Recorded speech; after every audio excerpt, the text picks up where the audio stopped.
Arquitectura egipcia. Integrantes: Aguirre Quintero José Manuel, López Morales Armando, Cholico Cruz Brandon Israel, Angulo Aguilar Luciano, Tolosa Pérez Alexia Armando, Corbera Oliva Juan Manuel. La arquitectura egipcia. La arquitectura del Antiguo Egipto era monumental y se caracteriza por el empleo de la piedra de sillería tallado en grandes bloques, con sistemas constructivos adintelado y sólidas columnas. Todos estos monumentos eran hechos por los campesinos cumpliendo como un tributo hacia el faraón. Debido a la escasez de los materiales, los dos materiales de construcción predominantes usados en el Antiguo Egipto eran el adobe, ladrillos de barro, y la piedra, fundamentalmente la piedra caliza, también la piedra arenisca y el granito en cantidades enormes. Del Imperio Antiguo en adelante, la piedra fue reservada generalmente para tumbas y templos, mientras que los ladrillos fueron utilizados en las viviendas, incluso en los palacios reales, fortalezas, muro de los recintos en los templos y de las ciudades, y para los edificios en los complejos de los templos. La pirámide escalonada de Sócer en Saqqara. Sócer, el segundo faraón de la tercera dinastía, reinó entre los años 2635 y 2615 a.C. Construyó en Saqqara su recinto funerario en el que destaca la pirámide escalonada, la primera que se levantó en Egipto. El conjunto funerario de la tumba y la pirámide de Sócer está rodeado de un muro de 10.4 metros de alto, configurando un recinto rectangular de 545 metros de largo en la dirección norte-sur y 277 metros de ancho en la dirección este-oeste. Además de la entrada principal, situada en la esquina suroeste, para evitar la violación se construyeron varias puertas falsas. Del pórtico de la entrada principal arranca un largo pasadizo cubierto, reforzado a ambos lados por 20 machones salientes y entrantes, que terminan en unas columnas adosadas, inclinadas en forma de haces de papiros. Al fondo, el pasadizo desemboca en una cámara más ancha. Se accede por una pequeña puerta de apenas 1 metro de ancho, flanqueada por 2 torres que da paso a un pórtico de acceso, especie de sala techada y columnada de 54 metros de largo. Vista de la pirámide. Aunque actualmente estén desnudos de gran parte del revestimiento de losas de caliza blanca, los escalones de la pirámide se alzaban en su día hasta una altura de 60 metros.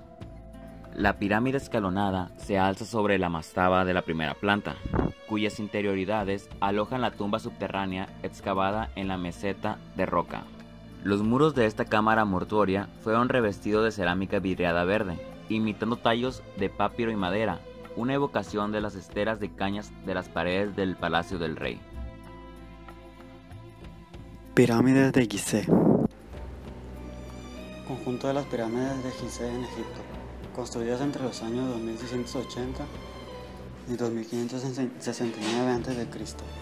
Vista aérea desde el suroeste. Las 3 pirámides de Gizeh corresponden a las tumbas de los faraones de la cuarta dinastía, Keops, Kefren y Mykerinos. Están cuidadosamente orientadas hacia los 4 puntos cardinales y fueron las de mayor tamaño jamás construidas. Planta del grupo de pirámides de Gizeh. Alrededor de las pirámides de gran tamaño había pequeñas agrupaciones de tumbas para miembros de la familia real, templos funerarios donde se llevaban a cabo las últimas fases de las calzadas que llegaban desde el canal, cortando en la ribera del Nilo hasta el pie de las pirámides. La innegable fascinación que ejercen las pirámides se debe sin duda a 2 factores: su imponente tamaño y la precisión con que fueron construidas. La pirámide de Keops, la mayor de las 3, medía originalmente 440 varas egipcias, 230 metros de lado y 146 metros de altura. Hoy en día esas medidas son algo inferiores, ya que la envoltura exterior de piedra calcárea perfectamente labrada fue arrancada para aprovechar los bloques como material de construcción en el Cairo.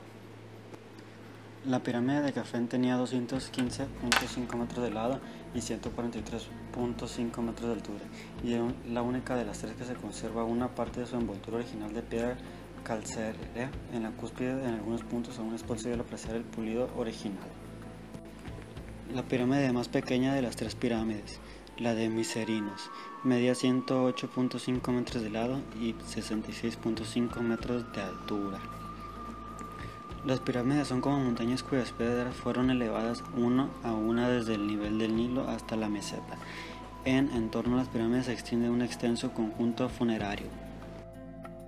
Poblados y casas egipcias.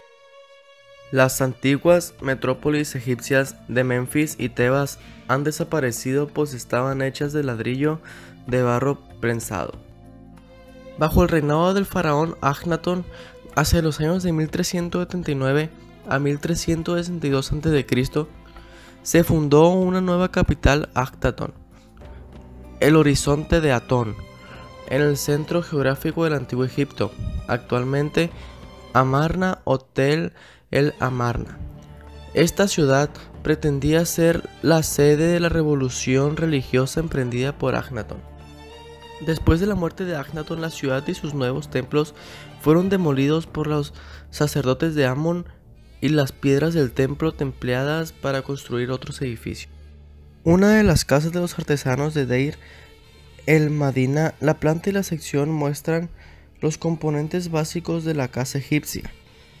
Una primera sala para recibir, un salón principal de estar, un dormitorio y finalmente una cocina al aire libre. Akhtátón han permitido la reconstrucción de una espaciosa casa de un suburbio septentrional de la ciudad. La tumba de la reina Hatshepsut en Deir al-Bahari. El poder teocrático absoluto de los faraones de la cuarta dinastía no sería igualado jamás, y en consecuencia las pirámides Gizeh no fueron superadas. La tumba de la reina Hatshepsut, construida en 1500 a.C., este notable conjunto religioso funerario está empotrado en la base del faraón occidental del Nilo y originalmente incluida un bosquecillo de árboles en la mirra, importados de la reina al regreso de su viaje al Punt, Somalia. Se cree que su gran terraza Hyspostalia, alineada con el eje del templo Amón en Karnak. De esa tumba solo quedan fragmentos, pero junto a ella y en mucho mejor estado se encuentra la tumba de la reina Hatshepsut, quien gobernó como faraón del siglo XVIII dinastía de los años 1503 y 1482 a.C.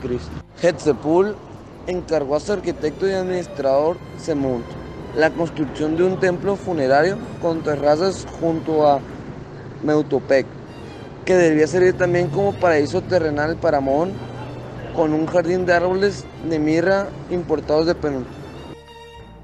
El templo de Amón en Karnak. Los templos egipcios eran algo más que lugares de culto, combinando su función religiosa con los centros de aprendizaje y administración para la nación.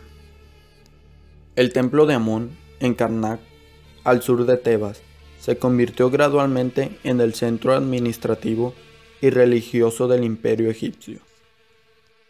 Justo al sur de Tebas y a orillas del Nilo había dos zonas sagradas principales: el templo construido durante el Imperio Medio y dedicado a Amón en Karnak, y otro en Luxor, 1,5 kilómetros al sur del anterior.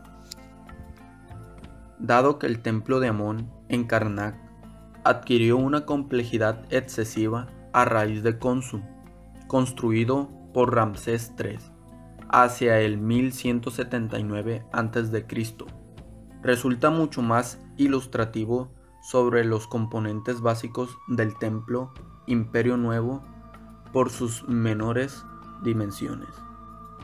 El templo dejó de ser concebido como algo inmutable, que seguía un ciclo perpetuamente recurrente. Ni siquiera los templos estaban construidos por los faraones egipcios, sino por los gobernantes griegos instalados en el trono por el conquistador Alejandro. El mundo estaba cambiando, y las reglas fijas de la arquitectura empezaban a reflejar esos cambios.